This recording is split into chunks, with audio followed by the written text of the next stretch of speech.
힘들 현실 이기는 길이란 제목으로 하나님 말씀 증거하도록 하겠습니다. 인생을 살아보니까 고난과 시련이 그치질 않습니다. 누구나 겪는 일들입니다. 이스라엘 백성도 그런 상황이었습니다. 노예로 끌려와서 노예 생활하고 있었습니다. 그런데 하나님께서 은혜 가운데 그 고난을 보시고 또 기억하시고 건져주시겠다고 약속하셨습니다. 그리고 바로에게 나가서 현실 상황을 직면하라 이렇게 명령하셨다라는 것입니다. 이때 이스라엘의 심리 상태가 어떻겠습니까? 기대감이 있었고 설렘이 있었을 것입니다. 그런데 실제로 바로 앞에 가가지고 모세가 이야기를 했더니 기대와는 전혀 다른 상황이 벌어지게 되었습니다. 상황은 더 악화되었고 편해서 그런다 그러면서 더 학대를 합니다. 기대가 무너집니다. 그리고 더 힘든 현실이 되었습니다. 이런 거죠. 순종했더니 어려움이 왔다 그런 거 아닙니까? 불순종해서 어려움이 왔다 그러면 순종하면 되는 건데 분명히 순종했거든요. 그런데 더 큰 어려움이 왔다 그러면 이게 뭐지? 오히려 낙심이 되고 자포자기 되고 될 때라 되라 뭐 이렇게 지치는 모습을 보일 수 있다는 것입니다. 이때 우리가 어떻게 여기서 벗어날 수 있는가? 우리 인생에 직면한 문제들입니다. 이런 낙담과 실망에서 벗어나는 길이 무엇인가? 그걸 깨달아야 된다는 것입니다. 제일 핵심은 이거예요. 누구를 찾느냐예요. 1차적인 게 누구를 찾느냐. 두 가지 길이 있거든요. 바로를 찾느냐 아니면 살아계신 하나님을 찾느냐. 그 차이가 모든 것에 길을 갈라놓게 된다는 것입니다. 그래서 오늘 보니까 바로를 찾는 모습이 첫 번째 나오고 실패죠. 그 다음에 모세와 아론은 여호와 하나님을 찾습니다. 예수를 찾습니다. 그러니까 살아나게 되더라는 거예요. 우리 이거 하나 붙들어야 됩니다. 그래서 기도의 루틴이 중요한 것입니다. 이거는 뭐 생각하고 하는 게 아니라 그냥 습관이 돼버려야 된다는 것입니다. 그러니까 무조건적인 반응이 되어야 된다는 거예요. 루틴이 돼야 된다는 거예요. 클리셰가 돼야 된다는 것입니다. 야고보서 5장 13절 보니까 너희 중에 고난 당하는 자가 있느냐? 그는 기도할 것이요. 이게 루틴이 되라는 거죠. 고난이 왔냐? 그럼 곧장 기도해라. 어려움이 왔냐? 그럼 곧장 기도하라. 이게 몸에 배 있어야 된다는 것입니다. 이 루틴이 돼 있어야 어려운 가운데 하나님 앞에 나가서 기도할 수 있는 그런 태도가 된다라는 것입니다. 이거 꼭 붙들어야 된다라는 거예요. 근데 문제는 뭐였습니까? 이들은 초창기였기 때문에 이런 훈련이 안 돼 있습니다. 그래서 고난이 오니까 당장 문제를 풀 수 있는 것 같은 권력자가 바로입니다. 그래서 바로에게 나갔다라는 거예요. 여기 보니까 이스라엘 자손의 기록원 그랬는데 히브리 사람들 가운데 노예 대표가 있겠죠. 이렇게 노예 반장 그런 사람을 기록원 이렇게 표현을 했습니다. 옛날에는 뭐 십장이라고 표현되기도 했었는데 반장 대표 그죠? 그들이 바로에게 나가서 부르짖었다라고 얘기를 합니다. 이 부르짖다라는 단어가 하나님께 부르짖었다라는 기도한다는 단어가 똑같은 단어예요. 그래 바로에게 나아가서 부르짖었다. 이게 말이 안 되는 거죠. 그러니까 주소를 잘못 찾은 거죠.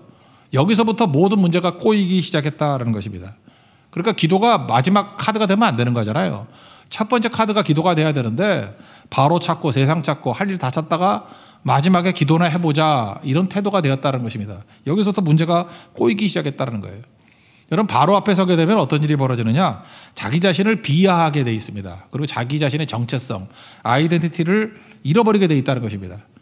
먼저 하나님께서 이스라엘 백성들에게 주신 말씀이 있는데 4장 22절을 보면은 바로 앞에 갔을 때 너희를 이렇게 소개하라고 얘기합니다. 이스라엘은 내 아들, 내 장자라. 너희 누구냐? 그러면 하나님의 아들이고 하나님의 장자입니다. 지금식으로 얘기하면 뭐예요? 하나님의 백성입니다. 크리스찬입니다. 주님께 속한 자입니다. 이렇게 표현해야 되는데 이들은 지금 뭐라고 표현했냐? 자기 자신을 부끄럽게 생각을 하는 거예요. 크리스찬인 것도 숨기고 믿는 사람들이 있죠. 당신의 종 이렇게 표현합니다. 그러니까 당신의 종 그러니까 벌써 몇 번 꺾고 들어가는 거 아닙니까? 다 무너지게 되었다라는 것입니다. 15절과 16절 읽겠습니다. 시작. 이스라엘 자손의 기록원들이 가서 바로에게 호소하여 이르되 왕은 어찌하여 당신의 종들에게 이같이 하시나이까? 당신의 종들에게 짚을 주지 아니하고 그들이 우리에게 벽돌을 만들라 하나이다. 당신의 종들이 매를 맞사오니 이는 당신의 백성의 죄니이다. 이들은 너무 바로를 모릅니다. 너무 세상을 모른다라는 거예요. 우리는 세상에 호소하면 들어줄 줄 알아요. 세상에 나가서 불쌍히 여겨주세요. 그러면 불쌍히 여길 줄 안다고요. 그리고 잊지 마십시오. 세상은 우리의 보호자가 되지 못합니다. 오히려 우리가 약점을 보여주면 더 공격하고 더 죽이려고 달려드는 게 세상이라는 것입니다. 그래서 세상 경험 많이 해본 사람들은 이거 정도는 알아요. 그래서 할 수만 있으면 약점 안 보이려고 그럽니다. 자기 얘기 안 하려고 그러고. 세상 지혜의 처세술이 그래요. 왜? 세상은 약점 알면 공격하기 때문에 그렇다는 것입니다. 그래서 세상을 칠면조 사회 그러잖아요. 칠면조, 우리 한국에는 뭐 잘 못 보지만 미국 애들은 이게 칠면조 많이 먹지 않습니까? 칠면조끼리는요 서로 이렇게 잘 친하게 지내다가 한 녀석이 상처를 입으면 나머지 칠면조가 공격을 해서 그 상처를 쪼아가지고 죽여버린답니다. 왜? 약자를 갖다가 보호하는 게 아니라 공격하는 거예요. 칠면조만 그런 거 아니겠죠. 제가 그 사자들 내용들 보니까 숫사자 뭐 강력하게 있다가 늙으니까 암놈들이 가서 공격하던데 물어 죽이던데 그래서 더 강한 숫사자 오게 만들고 남자들 조심해야 됩니다. 예. 그런 일이 벌어지더라고요. 그러니까 정글의 세계가 비슷하다고요. 그러니까 막 약점 보이면 죽이는 거예요. 늙었다 싶으면 죽이는 거예요. 병들었다 싶으면 죽이는 거라고. 그게 칠면조 사회라고요. 여러분 개바구니에는 뚜껑이 없다 그런 얘기 들어봤죠. 개 한 마리가 있으면 뚜껑 열어놓으면 나오죠. 근데 두 마리 이상만 돼도 한 마리가 올라가려고 하면 뚜껑 들어서 떨어뜨리고 한 마리가 올라가려면 뚜껑 들어서 떨어뜨리고 뚜껑이 필요 없대요. 복수로 있으면 절대로 못 나간답니다. 서로 뒷다리 잡기 때문에 떨어뜨리기 때문에. 세상이 그렇다라는 거예요. 그리고 약점 보여주면 도와준다고요? 그렇지 않습니다. 오히려 방해하고 넘어뜨리고 깰라 그런다는 거예요. 제가 지난 일주일 동안에 마음속에서 떠나지 않는 얘기가 있어요. 너무 충격이 컸던가 봐요. 그게 뭐였냐면은 7% 고금리 연금 상품.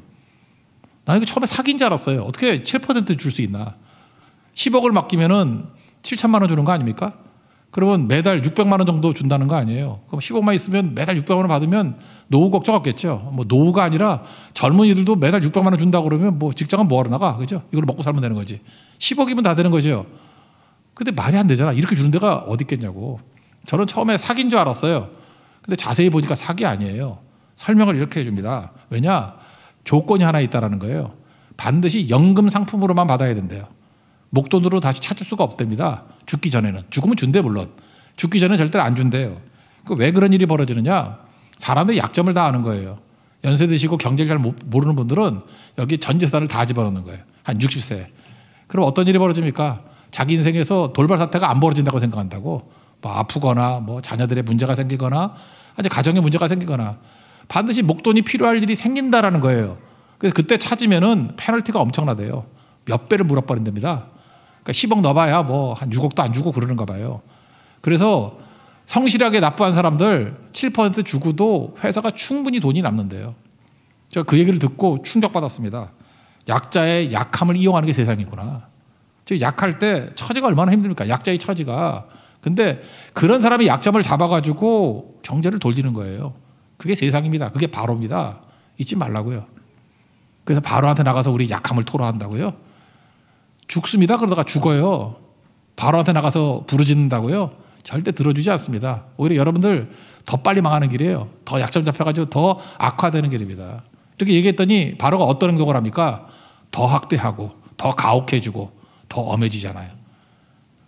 세상 나가면 이런 일이 벌어진다는 거예요. 명심하라는 거예요. 세상은 우리의 보호자가 되지 못한다. 세상은 우리를 더 가혹하게 더 박해하는 존재가 된다는 것입니다. 바로에게 부르짖는 거 아닙니다.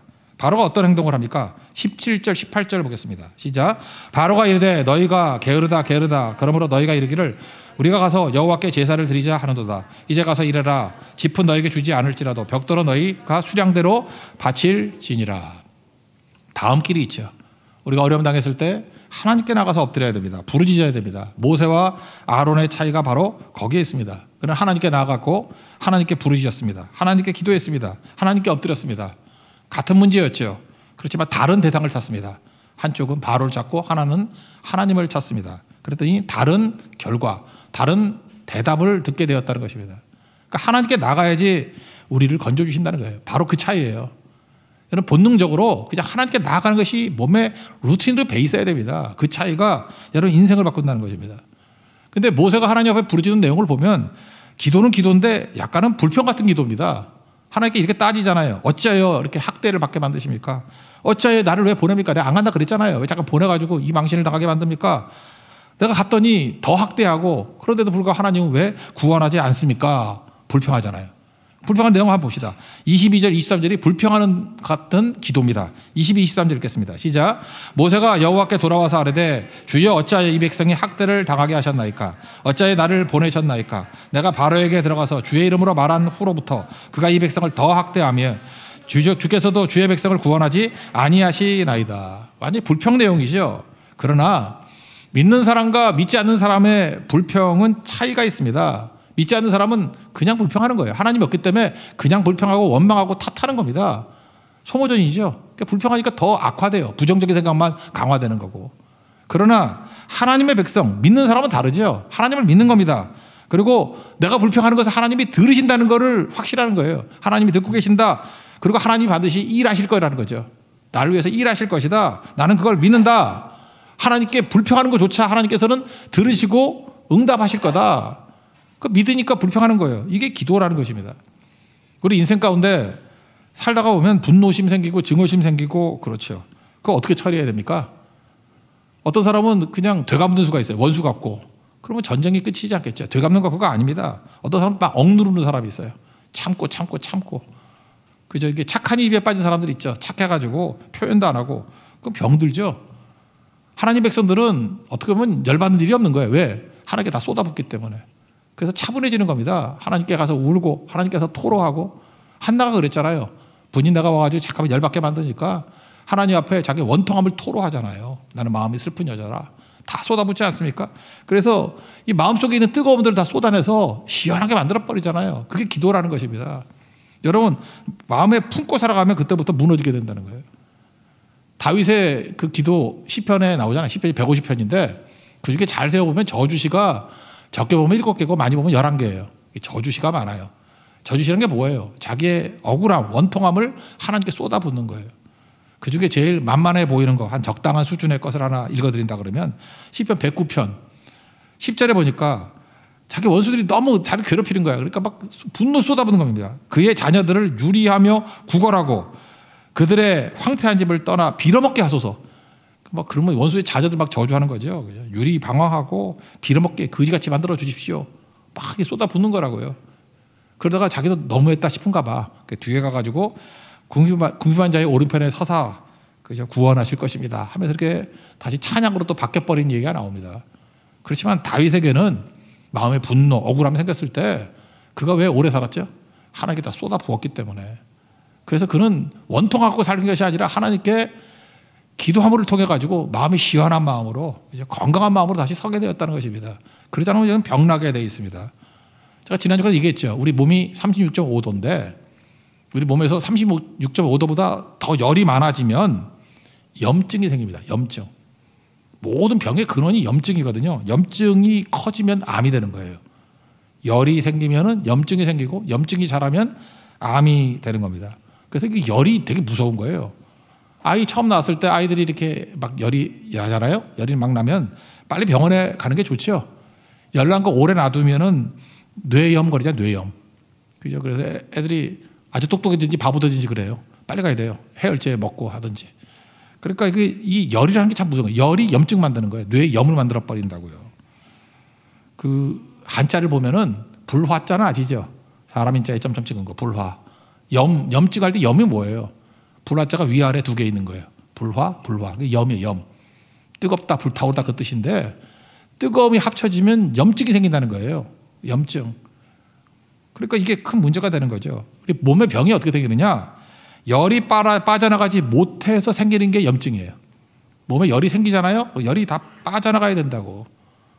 근데 열이 빠져나가지 않는 열 생기는 원인이 뭐예요? 우리 영어는 스트레스 그러잖아요. 스트레스. 한국말로는 열받는다.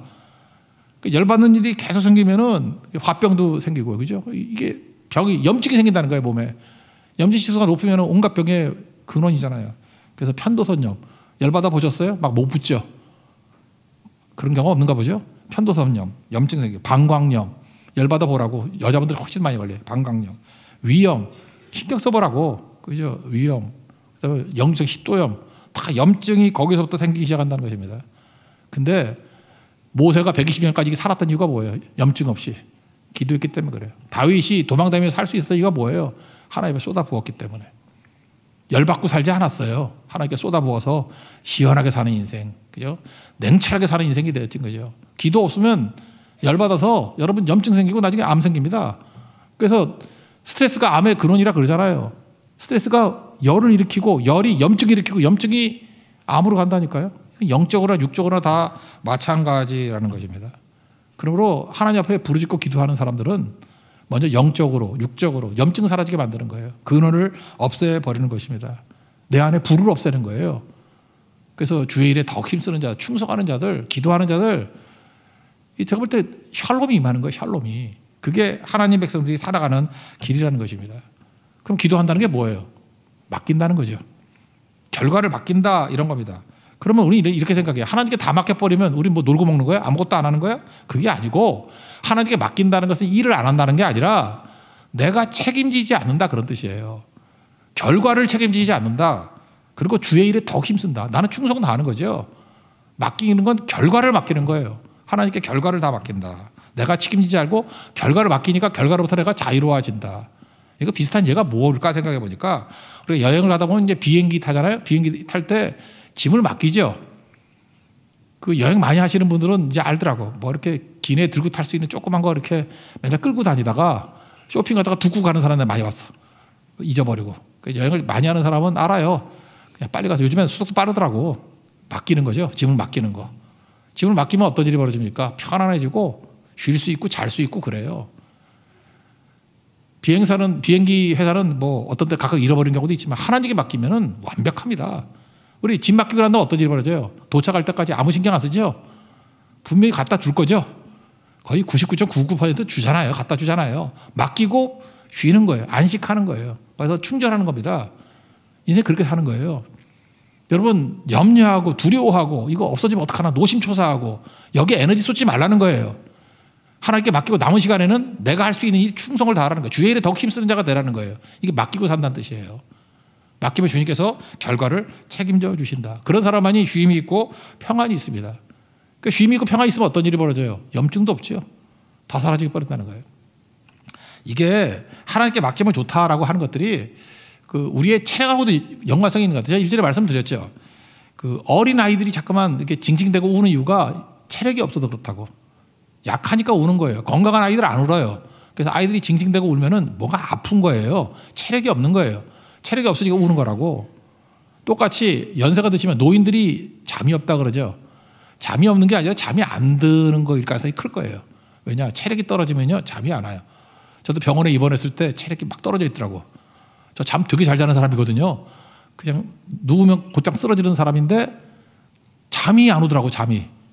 체력이 떨어지니까. 그래서 열심히 먹고 뭐 기도하고 체력을 주십시오 그랬더니 체력이 생기니까 비로소 잠을 자더라고요. 참 묘하죠. 지치면 자는 게 아니에요. 너무 지치면 잠도 안 와. 체력이 있어야 자는 거거든요. 주님께 맡기는 사람에게 잠이 있습니다. 그래서 시편에 나오잖아요. 하나님께 사랑하는 자에게 잠을 주시노다. 시편 127편 2절에 나오죠. 그게 바로 뭐예요? 영적 체력이 있어야 맡길 수 있고 맡겨야 잠도 온다라는 거예요. 잠이 오면 이 수면이 우리에게 주는 효과 중에 하나가 뭐냐? 저희 아버님이 옛날에 그 심장이 안 좋아서 그 어려움 당하셨는데 제가 그래서 심장 그과 의사하고도 얘기를 많이 하는데 그런 얘기를 하더라고요. 심장하고 수면하고 연관성이 되게 크다고. 잠을 잔다는 것은 뇌가 쉬는 게 아니라 심장이 쉬는 거래요. 물론 계속 뛰긴 뛰죠. 그렇지만 심장이 쉬는 거래요. 그래서 심장이 건강한 사람들 보면 잠을 많이 자고 잠을 많이 자면 심장이 건강해진다고. 그 심장이 좀 약한 분들 보면 되게 불면증이 많아요. 잠을 못 자고 악화되는 거죠. 그 잠을 잔다는 게 뭐예요? 맡기는 거잖아요. 주님께. 맡기면 심장이 튼튼해지고 성경에 마음이라는 표현이 심장이라는 표현하고 되게 많이 있어요. 심장을 강건하게 해주신다. 심장이 쉴 수 있다. 맡기는 자들에게 기도하는 자들에게 주시는 축복이 될 수 있다라는 것입니다. 그래서 심장을 어떤 사람은 배터리 같이 얘기하더라고요. 충전되는 시간이라고. 잘 주님께 맡기고 안식하고 쉴 때 충전이 되는 거예요. 충전이 되니까 아까 처음 얘기했던 염증도 사라지고 심장 강해지고 그러니까 뭐예요? 우리 안팎의 영육이 강건한 모습이 되더라는 것입니다. 이게 하나님 백성들이 걸어가는 길이에요. 그러므로 보세요. 엄청난 문제가 있었잖아요. 더 악화되는 문제들. 여호와 하나님께 부르시셨더니 하나님께서 우리에게 근원이 되는 것들을 사라지게 염증도 사라지게 만들고 맡기니까 우리에게 강건하게 내면도 강건하게 만드시고 이끌어 가시더라는 것입니다. 그 다음 지금 그 얘기예요. 그럼 그 다음에 우리가 무슨 질문을 하게 되냐면 그럼 하나님께서 어떻게 우리에게 승리를 주시냐? 이 블랙박스예요. 하나님께 내가 너 도와주겠다. 근데 이 블랙박스라고. 여기 성경에 6장에 나오가면요 이런 얘기가 나와요. 내가 바로에게 하는 일을 내게 보이리라. 바로에게 하는 일이 뭐예요? 그게 하나님의 방법이죠. 하나님의 일의 방법. 뭔지 몰라요. 어떻게 하는지. 사전에 몰라. 우린 지라노니까 다 알지만 이때 모르는 거죠. 블랙박스라고. 내가 일한다는 거예요. 너는 모르지만 내가 일한다. 여기 강한 손이라는 말이 많이 나오는데 내가 강한 손을 가지고 나가면 바로가 너희를 보낼 것이고 내가 강한 손으로 일하면 너희를 쫓아낼 버릴 것이다. 근데 어떻게 할지는 몰라요. 이게 블랙박스라고. 그러니까 하나님 앞에 부르짖으면 하나님께서 너 반드시 승리 줄 거야. 끝을 얘기해 줘요. 그렇지만 중간 과정을 블랙박스로 남겨준다고. 그래서 우리가 가는 게 뭐죠? 기대하고 기다린다고요. 하나님 방법이 뭔지 모르니까 기대하고 하나님의 시간이 뭔지 모르니까 기다려요. 그래서 기도, 3기라 그러죠. 기도는 기대와 기다림이 있어요. 그 마지막까지 얘기하면 결과적으로 기적을 맛보게 돼요. 그렇게 되면 4기죠. 기도하라. 블랙박스는 기대하고 기다리라. 결과적으로 기적을 맛보게 될 것이다. 이게 오늘 과정이라는 것입니다.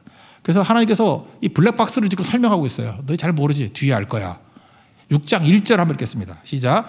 여호와께서 모세에게 이르시되 이제 내가 바로에게 하는 일을 내가 보리라. 강한 손으로 말미암아 바로가 그들을 보내리라. 강한 손으로 말미암아 바로가 그들을 그의 땅에서 쫓아내리라.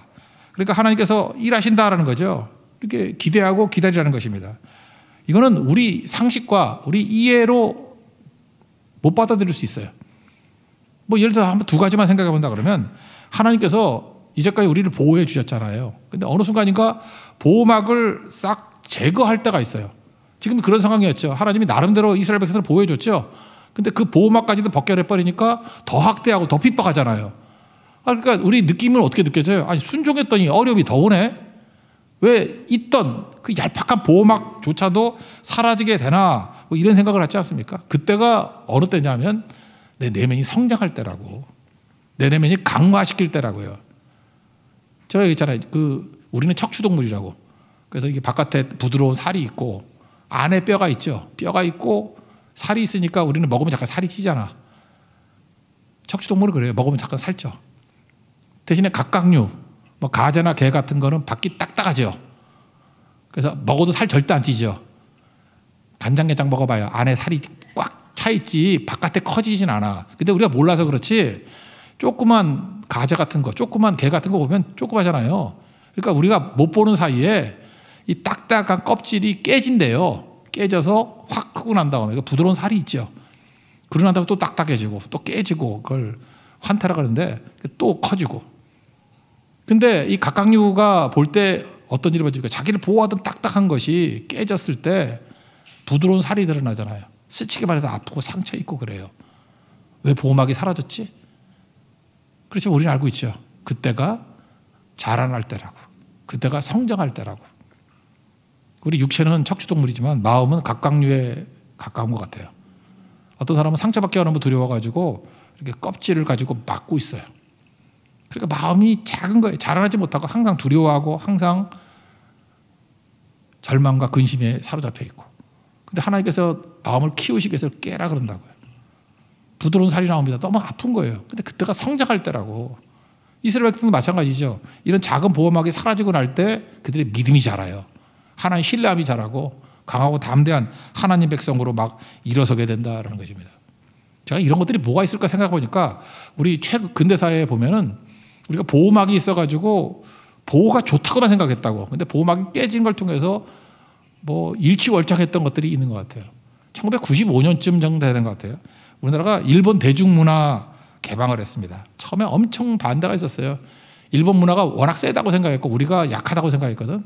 그래서 일본 문화 개방하면 이제는 뭐 일본 영화가 우리를 잠식할 거고 일본 만화가 다 잠식할 거고 누가 꺼벙이 보냐 이제는 뭐 짱구라 보고 뭐 그럴 거다.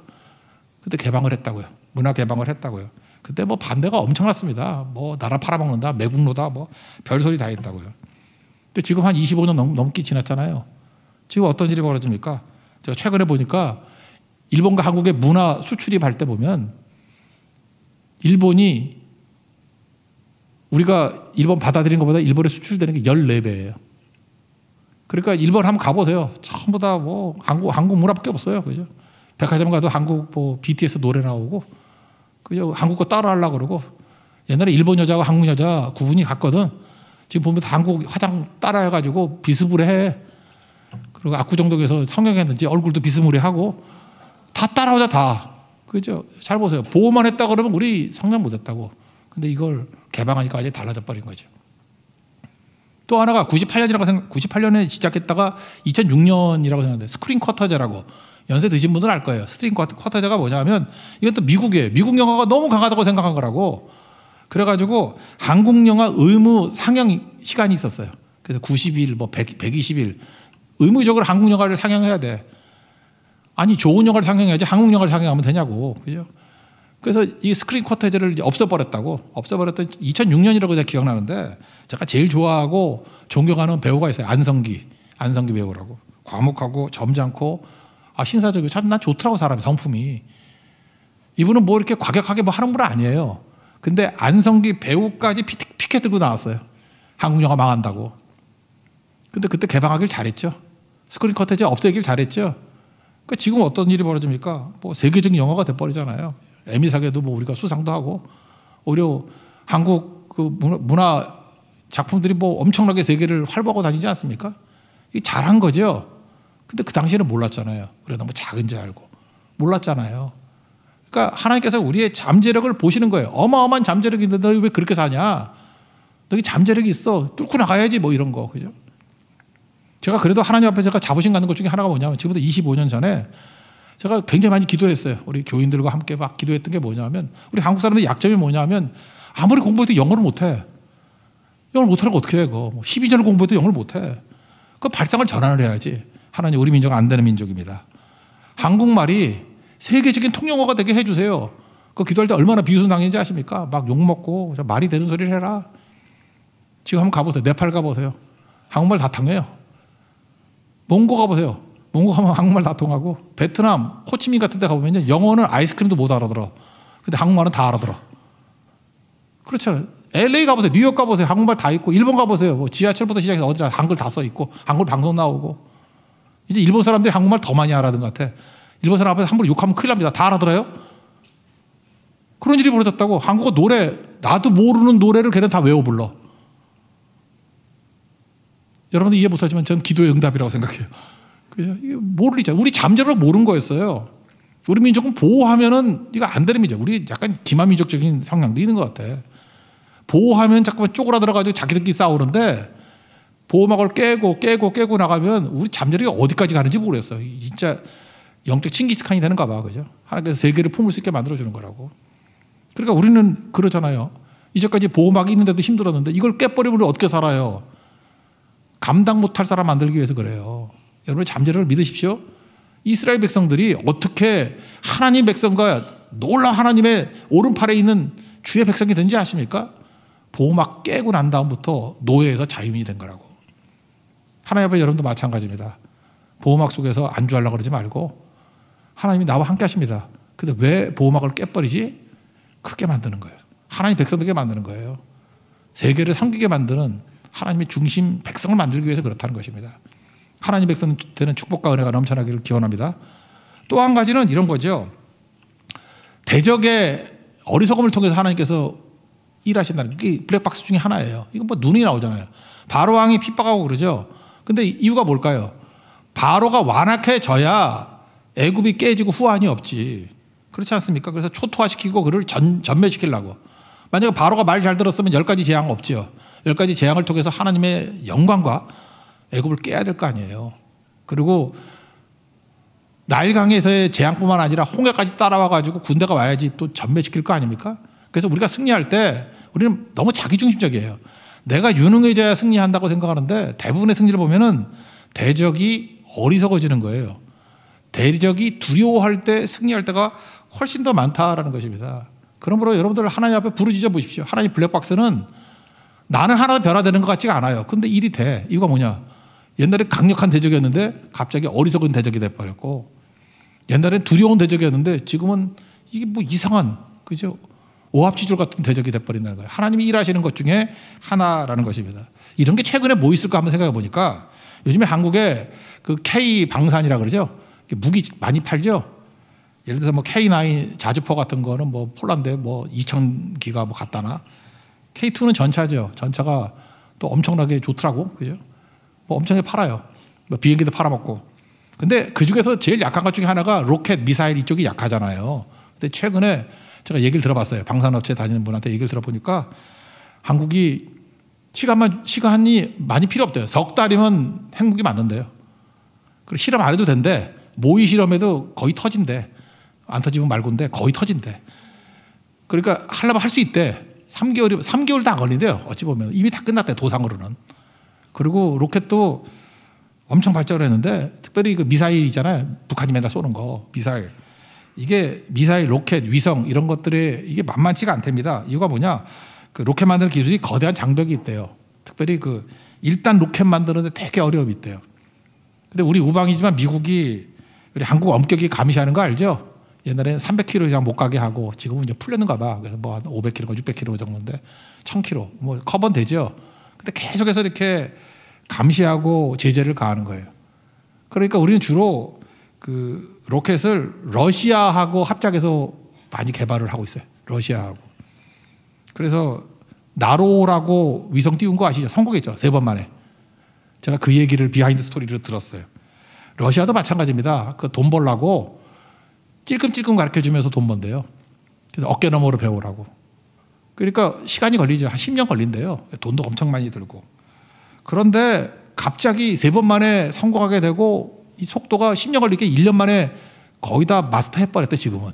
그 이유가 뭔가 그랬더니 이런 얘기더라고요. 일단 로켓 기술이 제일 힘든 기술인데 그 일단 로켓 기술을 설명을 이렇게 해야 돼요. 75톤급 엔진을 만들어야 되고 그 다음에 그 여러 가지 시스템을 연결시키는 것을 롤러 스트링이라고 그러더라고요. 저는 뭔지 모르겠어요. 이과니까. 이공계에서 말하는 롤러 스트링 그런 게 있대요. 그 2가지 기술이 되게 중요한 건데 러시아에서 원래는 일단 로켓 모형을 갖다 주고 설명해 주기로 했대요. 모형을. 근데 그 군대 담당자가 실수해가지고 진짜 로켓 1단을 보내줬대요. 진짜를. 앙가라 로켓 1단 부분을 진짜로 보내왔대요. 그래서 우리 받고 난 다음에 놀랬대요. 이거 모형 아니네? 진짜네? 그래가지고 그거 분해 조립해가지고 완전 마스터를 해버렸대요. 그래서 3차 앙가라 로켓 시스템을 완전히 파악해가지고 성공했다는 거예요. 저는 이걸 보면서 이런 생각했어요. 야, 10년 걸릴 것이 대적의 실수로 말미암아 1년 안에 끝낼 수도 있구나. 여러분, 인생이 뭐든지 이렇게 순서대로 프로그램대로 되는 거 아니에요. 그 사람 해고되고 잘리고 나중에 뭐 감옥도 갔다 그러더라고. 이 담당자가 보내주면 안 되는 건데 보도에 나오지도 않는 것 같아요. 그죠? 이런 일이 벌어진다고요. 그러니까 하나님께서 함께해 주시면 어떤 일이 벌어질지 모르는 거 있죠. 이게 블랙박스예요. 여러분, 출애굽기에 나오는 이 바로의 어리석음 이런 것들 보면은 사실은 이게 진짜겠어 뭐 이런 생각이 들죠. 근데 사실이잖아요. 완악하게 만들면 이런 일이 벌어지게 된다는 것입니다. 그래서 어리석게 만들고 두렵게 만들고 어떤 때는 모형 보내야 되는데 완제품 보내고 그래서 풀릴 때가 너무너무 많이 있다라는 것입니다. 그러니까 블랙박스는 어때요? 기대가 되죠. 그리고 내 시간 따지려고 그러죠. 기다려야 돼요. 하나님이 때에 맞게 정확히 주신다고. 그래서 초조하게 이리 뛰고 저리 뛰고 하지 말고 기도하면서 기다리는 게 필요하다는 것입니다. 누누이 말씀드리죠. 이삭과 이스마엘 탄생 어떻게 되는지 아시죠? 아브라함이 서두르면 이스마엘 되고 얼마나 문제가 됐습니까? 기다리면 이삭 되더라. 블랙박스 가운데 여러분 삶 가운데 기도하면서 기대하십시오. 그리고 하나님의 방법과 때를 기다리십시오. 그럼 반드시 이루어집니다. 그럼 마지막 결과적으로 기적을 맛보게 된다는 것입니다. 그런 승리의 종되는 축복이 임하기를 기원합니다. 자리에서 일어나겠습니다. 주님의 선하심 찬양하겠습니다.